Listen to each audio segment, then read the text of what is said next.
عبد الرزاق نے بیان کیا، ان سے معمر نے، ان سے حمام نے، اور انہوں نے ابو ہریرہ رضی اللہ عنہ سے سنا۔ انہوں نے بیان کیا کہ رسول اللہ صلی اللہ علیہ وسلم نے فرمایا، اللہ تعالیٰ کا غضب اس قوم پر انتہائی سخت ہوا جس نے اس کے نبی کے ساتھ یہ کیا۔ آپ کا اشارہ آگے کے دندان مبارک کے ٹوٹ جانے کی طرف تھا۔ اللہ تعالیٰ کا غضب اس شخص ابی بن خلف پر انتہائی سخت ہوا جسے اس کے نبی صلی اللہ علیہ وسلم نے اللہ کے راستے میں قتل کیا۔ صحیح بخاری حدیث نمبر 4073۔ یحییٰ بن سعید اموی نے بیان کیا، کہا ہم سے ابن جریج نے بیان کیا، ان سے عمرو بن دینار نے بیان کیا، ان سے اکرمہ نے، اور ان سے حضرت عبداللہ بن عباس رضی اللہ عنہ نے بیان کیا کہ اللہ تعالیٰ کا اس شخص پر انتہائی غضب نازل ہوا جسے اللہ کے نبی صلی اللہ علیہ وسلم نے قتل کیا تھا۔ اللہ تعالیٰ کا انتہائی غضب اس قوم پر نازل ہوا جنہوں نے اللہ کے نبی صلی اللہ علیہ وسلم کے چہرہ مبارک کو غزوہ احد کے موقع پر خون آلود کر دیا تھا۔ صحیح بخاری حدیث نمبر 4074۔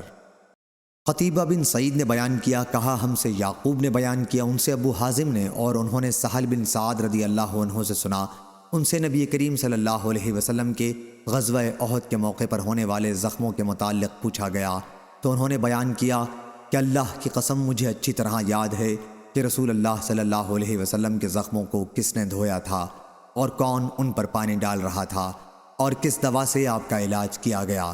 انہوں نے بیان کیا کہ حضرت فاطمہ رضی اللہ عنہا رسول اللہ صلی اللہ علیہ وسلم کی صاحبزادی خون کو دھو رہی تھیں۔ حضرت علی رضی اللہ عنہ ڈھال سے پانی ڈال رہے تھے۔ جب حضرت فاطمہ رضی اللہ عنہا نے دیکھا کہ پانی ڈالنے سے خون اور زیادہ نکلا آ رہا ہے تو انہوں نے چٹائی کا ایک ٹکڑا لے کر جلایا اور پھر اسے زخم پر چپکا دیا جس سے خون کا آنا بند ہو گیا۔ اسی دن حضرت صلی اللہ علیہ وسلم کے آگے کے دندان مبارک شہید ہوئے تھے۔ حضور صلی اللہ علیہ وسلم کا چہرہ مبارک بھی زخمی ہو گیا تھا اور خود سر مبارک پر ٹوٹ گئی تھی۔ صحیح بخاری حدیث نمبر 4075۔ ابو عاصم نے بیان کیا، کہا ہم سے ابن جریج نے بیان کیا، ان سے عمرو بن دینار نے، ان سے اکرمہ نے، اور ان سے حضرت عبداللہ بن عباس رضی اللہ عنہ نے بیان کیا کہ اللہ تعالیٰ کا انتہائی غضب اس شخص پر نازل ہوا جسے اللہ کے نبی نے قتل کیا تھا۔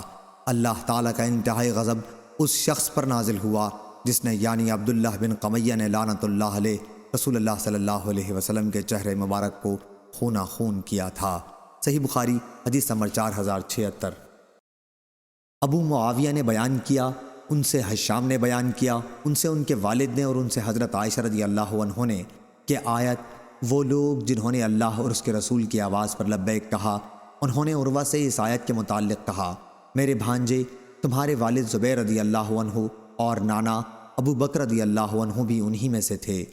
احد کی لڑائی میں رسول اللہ صلی اللہ علیہ وسلم کو جو کچھ تکلیف پہنچنی تھی جب وہ پہنچی اور مشرکین واپس جانے لگے تو حضرت صلی اللہ علیہ وسلم کو اس کا خطرہ ہوا کہیں وہ پھر لوٹ کر حملہ نہ کریں، اس لیے آپ نے فرمایا کہ ان کا پیچھا کرنے کون کون جائیں گے۔ اس وقت 70 صحابہ رضی اللہ عنہم تیار ہو گئے۔ راوی نے بیان کیا کہ حضرت ابو بکر رضی اللہ عنہ اور حضرت زبیر رضی اللہ عنہ بھی انہی میں سے تھے۔ صحیح بخاری حدیث نمبر 4077۔ معاذ بن حشام نے بیان کیا، کہا کہ مجھ سے میرے والد نے بیان کیا، ان سے قتادہ نے بیان کیا کہ عرب کے تمام قبائل میں کوئی قبیلہ انصار کے مقابلے میں اس عزت کو حاصل نہیں کر سکا کہ اس کے سب سے زیادہ آدمی شہید ہوئے، اور وہ قبیلہ قیامت کے دن سب سے زیادہ عزت کے ساتھ اٹھے گا۔ حضرت انس بن مالک رضی اللہ عنہ نے ہم سے بیان کیا کہ غزوہ احد میں قبیلہ انصار کے 70 آدمی شہید ہوئے، بار معونہ کے حادثے میں اس کے 70 آدمی شہید ہوئے، اور یمامہ کی لڑائی میں اس کے 70 آدمی شہید ہوئے۔ راوی نے بیان کیا، بار معونہ کا واقعہ رسول اللہ صلی اللہ علیہ وسلم کے وقت میں پیش آیا تھا، اور یمامہ کی جنگ ابو بکر رضی اللہ عنہ کے عہد خلافت میں ہوئی تھی جو مسلمہ کذاب سے لڑی گئی تھی۔ صحیح بخاری حدیث نمبر 4078۔ لیث نے بیان کیا، ان سے ابن شہاب نے، ان سے عبد الرحمن بن کعب بن مالک نے، اور انہیں حضرت جابر بن عبداللہ نے خبر دی کہ رسول اللہ صلی اللہ علیہ وسلم نے احد کے شہداء کو ایک ہی کپڑے میں دو دو کو کفن دیا، اور آپ دریافت فرماتے کہ ان میں قرآن کا عالم سب سے زیادہ کون ہے؟ جب کسی ایک کی طرف اشارہ کر کے آپ کو بتایا جاتا تو لحد میں آپ انہی کو آگے فرماتے۔ آپ نے فرمایا کہ قیامت کے دن میں ان سب پر گواہ رہوں گا۔ پھر آپ نے تمام شہداء کو خون سمیت دفن کرنے کا حکم فرما دیا اور ان کی نماز جنازہ نہیں پڑھی اور نہ انہیں غسل دیا گیا۔ صحیح بخاری حدیث نمبر 4079۔ ابو الولید نے بیان کیا، ان سے شعبہ نے، ان سے ابن المنکدر نے، انہوں نے حضرت جابر رضی اللہ عنہ سے سنا، انہوں نے بیان کیا کہ میرے والد حضرت عبداللہ رضی اللہ عنہ شہید کر دیے گئے تو میں رونے لگا اور بار بار ان کے چہرے سے کپڑا ہٹاتا۔ صحابہ مجھ کو روکتے تھے لیکن رسول اللہ صلی اللہ علیہ وسلم نے نہیں روکا۔ فاطمہ بنت عمر رضی اللہ عنہا حضرت عبداللہ کی بہن بھی رونے لگیں۔ حضرت صلی اللہ علیہ وسلم نے ان سے فرمایا کہ رو مت۔ حضور صلی اللہ علیہ وسلم نے لا تبکیا یا ما تکبیا فرمایا۔ راوی کو شک ہو گیا۔ فرشتے برابر ان کی لاش پر اپنے پروں کا سایہ کیے ہوئے تھے یہاں تک کہ ان کو اٹھا لیا گیا۔ صحیح بخاری حدیث نمبر 4080۔ ابو اسامہ نے بیان کیا، ان سے یزید بن عبداللہ بن ابی بردہ نے، ان سے ان کے دادا ابو بردہ نے، اور ان سے موسیٰ اشعری رضی اللہ عنہ نے کہ نبی کریم صلی اللہ علیہ وسلم نے فرمایا، میں نے خواب میں دیکھا کہ میں نے تلوار کو ہلایا اور اس سے اس کی دھار ٹوٹ گئی۔ اس کی تعبیر مسلمانوں کے اس نقصان کی شکل میں ظاہر ہوئی جو غزوہ احد میں اٹھانا پڑا تھا۔ پھر میں نے دوبارہ اس تلوار کو ہلایا تو پھر وہ اس سے بھی زیادہ عمدہ ہو گئی جیسی پہلے تھی۔ اس کی تعبیر اللہ تعالیٰ نے فتح اور مسلمانوں کے پھر از سر نو اجتماع کی صورت میں ظاہر کی۔ میں نے اسی خواب میں ایک گائے دیکھی تھی جو ذبح ہو رہی تھی، اور اللہ تعالیٰ کے تمام کام خیر و برکت لیے ہوئے ہوتے ہیں۔ اس کی تعبیر وہ مسلمان تھے جو احد کی لڑائی میں شہید ہوئے۔ صحیح بخاری حدیث نمبر 4081۔ زہیر نے بیان کیا، کہا ہم سے عامش نے بیان کیا، ان سے شقیق نے اور ان سے خباب رضی اللہ عنہ نے بیان کیا کہ ہم نے نبی کریم صلی اللہ علیہ وسلم کے ساتھ ہجرت کی اور ہمارا مقصد اس سے صرف اللہ تعالیٰ کی رضامندی حاصل کرنا تھا۔ ضروری تھا کہ اللہ تعالیٰ ہمیں اس پر ثواب دیتا۔ اب بعض لوگ تو وہ تھے جو اللہ سے جا ملے اور دنیا میں انہوں نے اپنا کوئی ثواب نہیں دیکھا۔ مصعب بن عمیر رضی اللہ عنہ بھی انہی میں سے تھے۔ غزوہ احد میں انہوں نے شہادت پائی اور ایک چادر کے سوا اور کوئی چیز انہوں نے نہیں چھوڑی۔ اس چادر سے کفن دیتے وقت جب ہم ان کا سر چھپاتے تو پاؤں کھل جاتا اور پاؤں چھپاتے تو سر کھل جاتا تھا۔ آپ صلی اللہ علیہ وسلم نے ہم سے فرمایا کہ چادر سے سر چھپا دو اور پاؤں پر اذخر گھاس ڈال دو، یا آپ نے یوں فرمایا کہ القوا علی رجلہ من الاذخر، یعنی ان کے پیروں پر اذخر گھاس ڈال دو۔ دونوں جملوں کا مطلب ایک ہی ہے، اور ہم میں بعض وہ ہیں جنہیں ان کے اس عمل کا پھل اسی دنیا میں دے دیا گیا اور وہ اس سے خوب فائدہ اٹھا رہے ہیں۔ صحیح بخاری حدیث نمبر 4082۔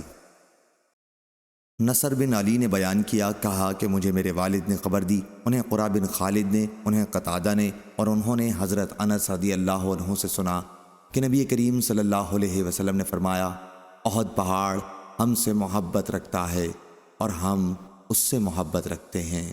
صحیح بخاری حدیث نمبر 4083۔ امام مالک نے خبر دی، انہیں مطلب کے غلام عمرو بن ابی عمرو نے، اور انہیں انس بن مالک رضی اللہ عنہ نے کہ رسول اللہ صلی اللہ علیہ وسلم کو خیبر سے واپس ہوتے ہوئے احد پہاڑ دکھائی دیا تو آپ نے فرمایا، یہ پہاڑ ہم سے محبت رکھتا ہے اور ہم اس سے محبت رکھتے ہیں۔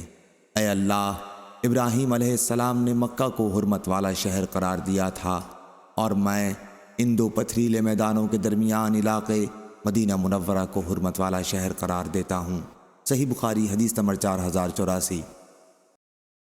لیث بن سعد نے بیان کیا، ان سے یزید بن ابی حبیب نے، ان سے ابو الخیر نے، اور ان سے حضرت عقبہ بن عامر رضی اللہ عنہ نے کہ نبی کریم صلی اللہ علیہ وسلم ایک دن باہر تشریف لائے اور شہدائے احد پر نماز جنازہ ادا کی جیسے مردوں پر ادا کی جاتی ہے۔ پھر آپ منبر پر تشریف لائے اور فرمایا کہ میں تمہارے آگے جاؤں گا، میں تمہارے حق میں گواہ رہوں گا، میں اب بھی اپنے حوض کوثر کو دیکھ رہا ہوں، مجھے دنیا کے خزانوں کی کنجیاں عطا فرمائی گئی ہیں، یا آپ نے یوں فرمایا مفاتیح الارض، یعنی زمین کی کنجیاں دی گئی ہیں۔ دونوں جملوں کا مطلب ایک ہی ہے۔ خدا کی قسم، میں تمہارے بارے میں اس سے نہیں ڈرتا کہ تم میرے بعد شرک کرنے لگو گے، بلکہ مجھے اس کا ڈر ہے کہ تم دنیا کے لیے حرص کرنے لگو گے۔ صحیح بخاری حدیث نمبر 4085۔ حشام بن یوسف نے خبر دی، انہیں معمر بن راشد نے، انہیں زہری نے، انہیں عمرو بن ابی سفیان ثقفی نے، اور ان سے ابو ہریرہ رضی اللہ عنہ نے بیان کیا کہ نبی کریم صلی اللہ علیہ وسلم نے جاسوسی کے لیے ایک جماعت مکہ قریش کی خبر لانے کے لیے بھیجی، اور اس کا امیر عاصم بن ثابت رضی اللہ عنہ کو بنایا، جو عاصم بن عمر بن خطاب کے نانا ہیں۔ یہ جماعت روانہ ہوئی، اور جب عصفان اور مکے کے درمیان پہنچی تو قبیلہ حزیل کے ایک قبیلے کو، جسے بنو لحیان کہا جاتا تھا، ان کا علم ہو گیا، اور قبیلے کے تقریباً 100 تیر اندازوں نے ان کا پیچھا کیا اور ان کے نشانات قدم کو تلاش کرتے ہوئے چلے۔ آخر ہر ایک ایسی جگہ پہنچنے میں کامیاب ہو گئے جہاں صحابہ کی اس جماعت نے پڑاؤ کیا تھا۔ وہاں ان کھجوروں کی گٹھلیاں ملی جو صحابہ مدینہ سے لائے تھے۔ قبیلہ والوں نے کہا کہ یہ تو یثرب کی کھجور کی گٹھلی ہے۔ اب انہوں نے پھر تلاش شروع کی اور صحابہ کو پا لیا۔ عاصم رضی اللہ عنہ اور ان کے ساتھیوں نے جب یہ صورتحال دیکھی تو صحابہ کی اس جماعت نے ایک ٹیلے پر چڑھ کر پناہ لی۔ قبیلے والوں نے وہاں پہنچ کر ٹیلے کو اپنے گھیرے میں لے لیا اور صحابہ سے کہا کہ ہم تمہیں یقین دلاتے ہیں اور عہد کرتے ہیں کہ اگر تم نے ہتھیار ڈال دیے تو ہم تم میں سے کسی کو بھی قتل نہیں کریں گے۔ اس پر عاصم رضی اللہ عنہ بولے، میں تو کسی کافر کی حفاظت و امن میں اپنے کو کسی صورت میں بھی نہیں دے سکتا۔ اے اللہ، ہمارے ساتھ پیش آنے والے حالات کی خبر اپنے نبی کو پہنچا دے۔ چنانچہ ان صحابہ نے ان سے قتال کیا اور عاصم اپنے 6 ساتھیوں کے ساتھ ان کے تیروں سے شہید ہو گئے۔ خبیب، زید اور ایک اور صحابی ان کے حملوں سے ابھی محفوظ تھے۔ قبیلے والوں نے پھر حفاظت و امان کا یقین دلایا۔ یہ حضرات ان کی یقین دہانی پر اتر آئے۔ پھر قبیلے والوں نے انہیں پوری طرح اپنے قبضے میں لے لیا تو ان کی کمان کی تانت اتار کر ان صحابہ کو انہی سے باندھ دیا۔ تیسرے صحابی جو خبیب اور زید کے ساتھ تھے، انہوں نے کہا کہ یہ تمہاری پہلی غداری ہے۔ انہوں نے ان کے ساتھ جانے سے انکار کر دیا۔ پہلے تو قبیلے والوں نے انہیں گھسیٹا اور اپنے ساتھ لے جانے کے لیے زور لگاتے رہے، لیکن جب وہ کسی طرح تیار نہ ہوئے تو انہیں وہیں قتل کر دیا اور خبیب اور زید کو ساتھ لے کر روانہ ہوئے۔ پھر انہیں مکے میں لا کر بیچ دیا۔ خبیب رضی اللہ عنہ کو تو حارث بن عامر بن نوفل کے بیٹوں نے خرید لیا، کیونکہ خبیب رضی اللہ عنہ نے بدر کی جنگ میں حارث کو قتل کیا تھا۔ وہ ان کے یہاں کچھ دنوں تک قیدی کی حیثیت سے رہے۔ جس وقت ان سب کا خبیب رضی اللہ عنہ کے قتل پر اتفاق ہو چکا تو اتفاق سے انہی دنوں حارث کی ایک لڑکی زینب سے انہوں نے موئے زیر ناف صاف کرنے کے لیے استرا مانگا اور انہوں نے ان کو استرا دے دیا تھا۔ ان کا بیان تھا کہ میرا لڑکا میری غفلت میں خبیب رضی اللہ عنہ کے پاس چلا گیا۔ انہوں نے اسے اپنی ران پر بٹھا لیا۔ میں نے جو اسے اس حالت میں دیکھا تو بہت گھبرائی۔ انہوں نے میری گھبراہٹ کو جان لیا۔ اس طرح ان کے ہاتھ میں تھا۔ انہوں نے مجھ سے کہا، کیا تمہیں اس کا خطرہ ہے کہ میں اس بچے کو قتل کر دوں گا؟ انشاءاللہ میں ایسا ہرگز نہیں کر سکتا۔ ان کا بیان تھا کہ خبیب رضی اللہ عنہ سے بہتر قیدی میں نے کبھی نہیں دیکھا تھا۔ میں نے انہیں انگور کا خوشہ کھاتے ہوئے دیکھا، حالانکہ اس وقت مکے میں کسی طرح کا پھل موجود نہیں تھا، جبکہ وہ زنجیروں میں جکڑے ہوئے بھی تھے، تو وہ اللہ کی بھیجی ہوئی روزی تھی۔ پھر حارث کے بیٹے قتل کرنے کے لیے انہیں لے کر حرم کی حدود سے باہر گئے۔ خبیب رضی اللہ عنہ نے ان سے فرمایا، مجھے 2 رکعت نماز پڑھنے کی اجازت دو۔ انہوں نے اجازت دے دی، اور جب وہ نماز سے فارغ ہوئے تو ان سے فرمایا کہ اگر تم یہ خیال نہ کرنے لگتے کہ میں موت سے گھبرا گیا ہوں تو اور زیادہ نماز پڑھتا۔ خبیب رضی اللہ عنہ ہی پہلے وہ شخص ہیں جن سے قتل سے پہلے 2 رکعت نماز کا طریقہ چلا ہے۔ اس کے بعد انہوں نے ان کے لیے بد دعا کی، اے اللہ انہیں ایک ایک کر کے ہلاک کر دے، اور یہ اشعار پڑھے، جبکہ میں مسلمان ہونے کی حالت میں قتل کیا جا رہا ہوں تو مجھے اس کی کوئی پرواہ نہیں کہ کس پہلو پر اللہ کی راہ میں مجھے قتل کیا جائے گا۔ یہ سب کچھ اللہ کی راہ میں ہے، اور اگر وہ چاہے گا تو جسم کے ایک ایک کٹے ہوئے ٹکڑے میں برکت دے گا۔ پھر عقبہ بن حارث نے کھڑے ہو کر انہیں شہید کر دیا، اور قریش نے عاصم رضی اللہ عنہ کی لاش کے لیے آدمی بھیجے تاکہ ان کے جسم کا کوئی بھی حصہ لائیں جس سے انہیں پہچانا جا سکے۔ عاصم رضی اللہ عنہ نے قریش کے ایک بہت بڑے سردار کو بدر کی لڑائی میں قتل کیا تھا، لیکن اللہ تعالیٰ نے بھیڑوں کی ایک فوج کو بادل کی طرح ان کے اوپر بھیجا، اور ان بھیڑوں نے ان کی لاش کو قریش کے آدمیوں سے محفوظ رکھا، اور قریش کے بھیجے ہوئے یہ لوگ ان کے پاس نہ پھٹک سکے، کچھ نہ کر سکے۔ صحیح بخاری حدیث نمبر 4086۔